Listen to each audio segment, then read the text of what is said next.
जय कालिन्चोक माता। यो कालिन्चोक नेपालको एउटा प्रसिद्ध तीर्थभूमि हो। यहाँ भक्तजनहरू धेरै धेरै आउँदो रहेछन्। यो आउँदाखेरि बाटोमा चाहिँ एउटा यहाँ पुरी बजार जहाँ हाम्रा यात्री भक्तजनहरू आएर बास बस्ने, यहीँबाट केबुल कार पनि चलेको रहेछ। यो एकदम रमाइलो ठाउँ। हामीसँग बैतडीको चन्द सर पनि आउनु भएको छ। अनि हामीलाई एउटा उप्रेती भाइ, दोलखाको उप्रेती भाइले हाम्रो यो भिजुअल खिचेर चाहिँ सहयोग गर्नु भएको छ। म क्यामेरा समाइरहेको छु। अब त्यसले गर्दाखेरि यो पुरी बजार लगभग 3-4 हजार भक्तजनहरू चाहिँ अटाउने ठाउँ रहेछ।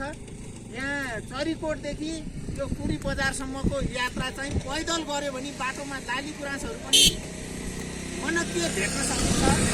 यहाँ रातोभन्दा सेता लाली गुराँसहरू हामीले बाटोमा देख्यौँ। त्यसले गर्दा रमाइलो लाग्यो, खुसी लाग्यो। यो भावुकको च्यानल अहिलेलाई हामी समाप्ति गर्छौँ। धन्यवाद। नेपालीहरू आउने गर्नुहोस्। यो हाम्रो कालिन्चोक माताले चाहिँ हामीलाई शक्ति प्रदान गर्नुहुन्छ। त्यही भएर नेपालीहरू चाहिँ विशेष गरेर यहाँ धेरै टाढा नेपालभरिका यात्रीहरू आउँदो रहेछन्। खुसी लाग्यो। धन्यवाद।